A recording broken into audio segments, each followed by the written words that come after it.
El Aragón vaciado. Que no me quiero ir, por ello digo cantando que se puede vivir aquí, si lo buen broimos fincando.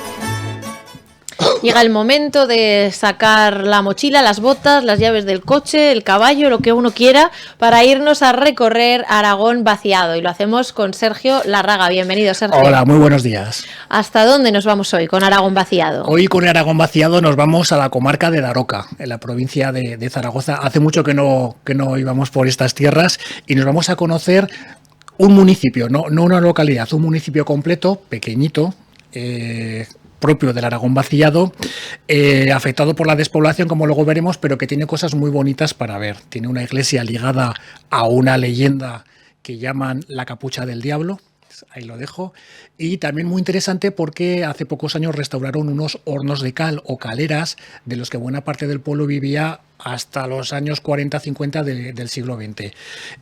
Torralbilla, que es el pueblo al que vamos, hay varias torralbas por Aragón, pues Torralbilla en diminutivo, su propio nombre nos lo está indicando, es Torre Alba o Torre Pequeñita Alba de color claro. Lo vamos a ver en la torre de la iglesia después, el cuerpo inferior que es de color claro y el siguiente no. Está documentado desde hace muchos siglos y fíjate que viendo documentación en el archivo de la Corona de Aragón el otro día, me llamó la atención un documento de 1415 que precisamente habla en estos días, 1415, de los daños que sufrió Torralbilla por las tormentas del Pedrisco. Parece que la historia se repite con el agua, las inundaciones y todo esto. Pero vamos, es un pueblo muy bonito, pequeñito, que merece la pena visitar por esas leyendas y por algunas cosas más que vamos a ver. Bueno, esas leyendas ya tienen un nombre muy prometedor, pero antes de entrar en ese tema vamos a analizar cómo es demográficamente Torralbilla. La foto fija de Torralbilla son, según datos oficiales, 51 habitantes. Creo que un poco menos ahora ya con las nuevas cifras, pero vamos a hablar de 50 habitantes. Por lo tanto, la primera condición del Aragón vaciado se cumple. Son núcleos pequeñitos, 50 habitantes. Con 50 habitantes, siendo un municipio, no una localidad, un municipio completo de 50 habitantes, no podemos hablar de dispersión porque solo hay un núcleo. Son 50 habitantes, todos residen en Torralbilla. Sí que cumple otra condición del Aragón vaciado, es que la población está envejecida. Y es cierto, en Aragón el porcentaje de mayores de 65 años es de un 22%. En Torralbilla es casi el doble, un 41-42%. O dicho de otra manera, el aragonés medio tiene 45 años, el residente en Torralbilla medio tiene algo más de 60 años. Por lo tanto, la población sí que está envejecida. De hecho, la pirámide poblacional está invertida, claramente. Por debajo de los 20 años está prácticamente vacía. Todo esto nos da una densidad de población muy, muy bajita, de esas densidades de población casi desérticas, de apenas 2 habitantes por kilómetro cuadrado, muy lejos de la media aragonesa, que es muy baja también. Pero todo esto lo encaja en esa foto fija del efecto de la despoblación dentro de los patrones del Aragón vaciado. ¿Y ha sido siempre así o cómo ha sido la evolución demográfica del último siglo? La evolución demográfica de Torralbilla también responde al patrón del Aragón vaciado porque estos 51 habitantes o 50 más o menos que hay ahora, hace un siglo eran 416, es decir, ha pasado de 416 habitantes a los actuales 51, repito, cifras oficiales. En la práctica es otra cosa, Incluso en los años 30 del siglo XX, Torralbilla ganó población. O sea, pasó de 416 a 452 y desde entonces ya sigue descendiendo hasta los actuales 51.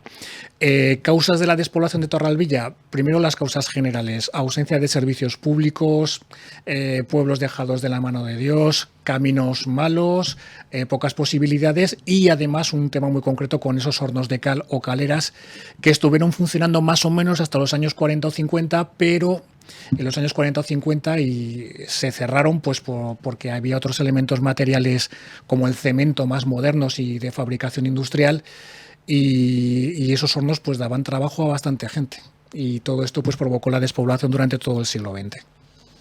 ¿Cómo era la vida tradicional allí? Madoz nos habla de un pueblo pequeñito en un llano. De hecho, cuando vas ahora a Torralbilla, es perfectamente llano y dices, bueno, aquí por lo menos se puede cultivar bien. Aunque Madoz ya avisaba que no era especialmente fértil la tierra. Dice, los caminos además son malos, son locales y malos. Es decir, la típica desidia de las administraciones centrales con el medio rural aragonés desde hace décadas, siglos. Decía además Madoz que tenía Torralbilla 46 casas y una escuela de niños a la que asistían 6 niños en tiempos de Madoz. Me consta que esta escuela siguió hasta principios del siglo XX. Habla también Madoz de que los aprovechamientos del monte eran importantes, de leña, etcétera, para Torralbilla, y nombra ya las canteras de cal, que luego serán hornos de cal y que dieron mucha vida a Torralbilla durante varias décadas. La vida tradicional, pues bueno, producción agrícola y ganadera, pues ganado lanar, que todavía hay algo, producían trigo, centeno, y finalmente dice Madoz, bueno, pues hay unos 40 vecinos, 184 almas. Esto es cómo va a entrar en el siglo XX. En el siglo XX, pues llega a alcanzar al principio esos 400 y pico habitantes, pero hay que distinguir claramente entre la primera mitad y la segunda. En torno hasta los años 30-40 va creciendo un poquito de población, seguramente ligados a estos hornos de cal que son visitables actualmente, luego los veremos. Pero a partir de entonces, de ese cierre, pues entre unas cosas y otras, se baja a los 51 habitantes y además de población bastante envejecida. ¿Y cómo es hoy la vida ahí en Torralbilla? Torralbilla es un municipio, bueno, no, vamos a hablar de la localidad ya, que es pequeñico, pero tiene muchas cositas para ver muy, muy interesantes en una vida diaria, pues de una población envejecida, claro, de un núcleo pequeñito y de aprovechamiento agrícola, sobre todo sector primario y algo de sector servicios.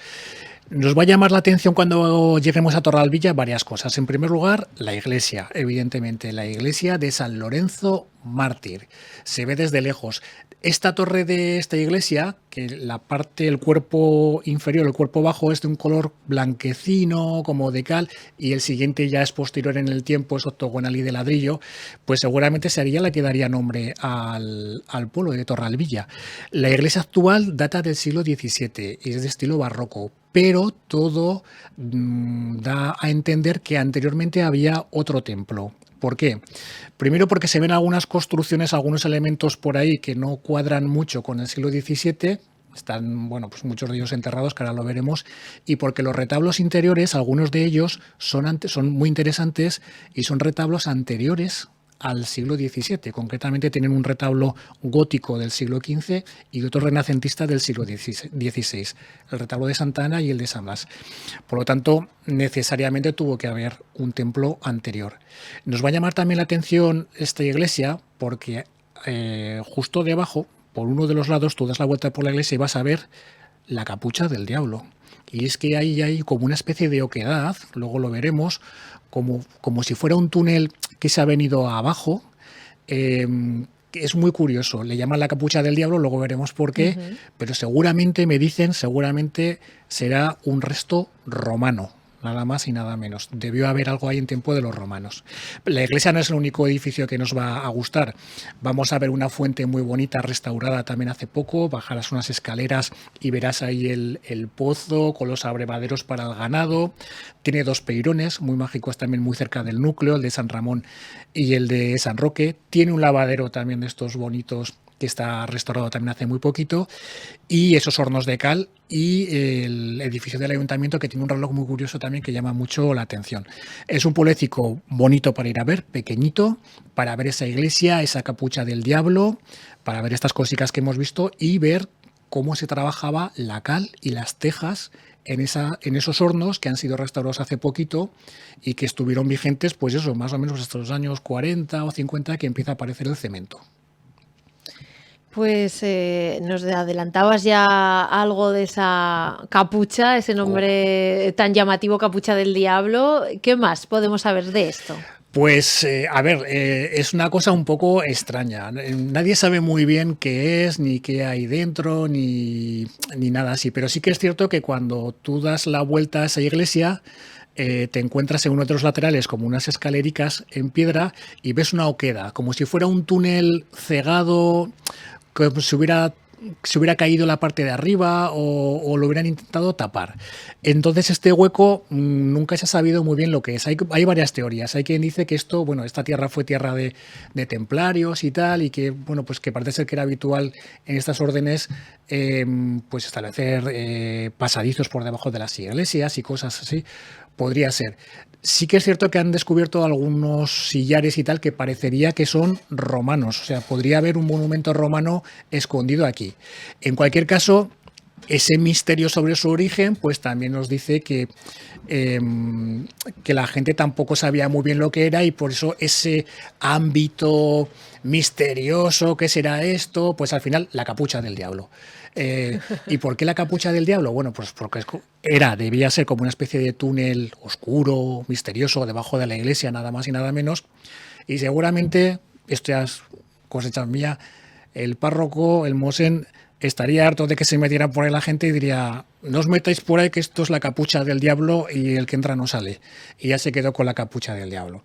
Pero sí que debió de ser algo, o por lo menos medieval, porque tiene toda la pinta, o incluso esa posibilidad de que fuera algo romano que hubiera ahí. Bueno, ese nombre utilizado para, como decías, para dar miedo. Claro, evitar que como la gente... muchas leyendas, lo que vimos de Trasmoz también hace poco, era para dar miedo. En Trasmoz, decíamos, en el castillo fabricaban moneda falsa en la Edad Media. ¿Qué hacer para que no se acerque nadie a ver qué pasa? El castillo está maldito.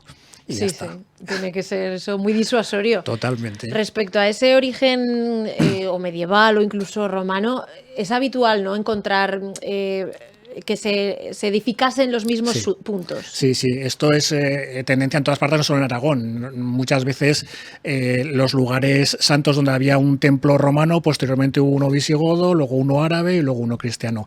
Estamos llenos de ejemplos de estos. Se aprovechaba, bueno, de hecho en Zaragoza pasa. La SEO, la Catedral de El Salvador, está edificada sobre la antigua mezquita que estaba en Zaragoza. Entonces esto es relativamente habitual. Y es posible que han sacado fotos de algunos sillares, algunas cosas que da la sensación de que tenga origen romano, pero por lo menos medieval, porque también es verdad que en época de la Edad Media, pues lo de los pasadizos, los templarios y tal, pues también debía ser bastante frecuente. Pero finalmente quedó pues como eso, como un pasadizo que a lo mejor se hundió un poco, se intentó tapar para que no se metieran tal, pues lo mejor pues que ahí estaba el diablo y que era la capucha del diablo, y el que iba ahí, el mocete que iría ahí a pasar la noche o tal, sería el más valiente, pasaría mal rato, evidentemente, pero serviría pues también para que la gente no se acercara continuamente y tal. Claro. Nos has hablado también de esos hornos de cal, que me parece muy interesante, que ahora además se puede visitar, ¿no? Sí, sí. Apenas a 5 minutos del núcleo, por un camino de tierra que se va bien, a 5 minuticos, en un paraje que creo que le llaman La Pardina, creo recordar, hay hasta 4 de estos hornos de cal que han sido restaurados en los últimos años. Estos hornos de cal eran los que se utilizaban para fabricar no solo el material de la cal para la construcción, sino también tejas y estos elementos importantes para la construcción. ¿Qué ocurre? Que en los años 40-50 aparece el cemento, que se fabricaba industrialmente y que su calidad pues era mejor para la construcción.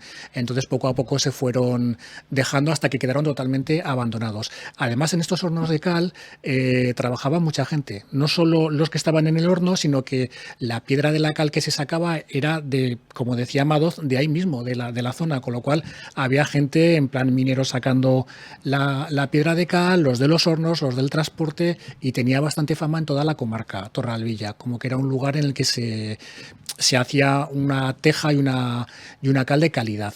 Actualmente podemos ver 4 de estos hornos. Uno está están restaurados todos, pero claro, quedan restos. Hay uno que está muy bien restaurado, en el que aparece, todos tienen en común como una especie de círculo de unos 3 o 4 metros de diámetro y unos 3 o 4 metros de profundidad, que en tiempos estaban tapados por una bóveda de piedra de cal precisamente, y con unas construcciones anexas y una pequeña casetica, digamos, para que el hornero, el que estaba ahí, se pudiera defender del calor y de la temperatura. Claro, me imagino que eso alcanzaría unas temperaturas... 800.000 grados.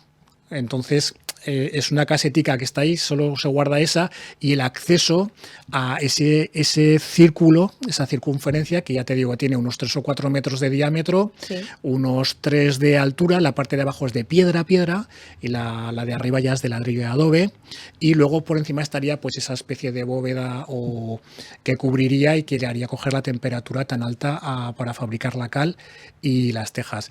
Está a 5 minuticos del pueblo, hay unos paneles explicativos que lo cuentan muy bien además, y pues fue una fuente de trabajo y de retención de población, como digo, pues hasta los años 40 o por ahí, que ya se empieza a abandonar, pues por eso aparece el cemento, la producción industrial, y finalmente pues cayeron en el olvido, pero hace poquitos años, igual que la fuente que está restaurada y que el lavadero, pues evidentemente también hicieron muy buen trabajo con estos hornos de cal o caleras, que dicen ellos. Claro, pues estas caleras como la industria moderna, ¿no? Que atrae y fija a la población. Y está todo unido. En el momento en que hay una actividad, eso atrae población, o por lo menos la retiene. Claro. Bueno, pues Sergio Larraga, muchísimas gracias por habernos acercado hasta Torralbilla, donde podemos ver esas caleras, esa fuente lavadero y también esa capucha del diablo. Debajo de la iglesia, que os va a encantar. Gracias. Que en esta val tan polida ni ripio vieva que presinar para ganarse bien la vida, que sí, que aquí me planto yo, pues entre ovejas y vacas, madera, sierra para un simons, no hay por qué brincarle casa.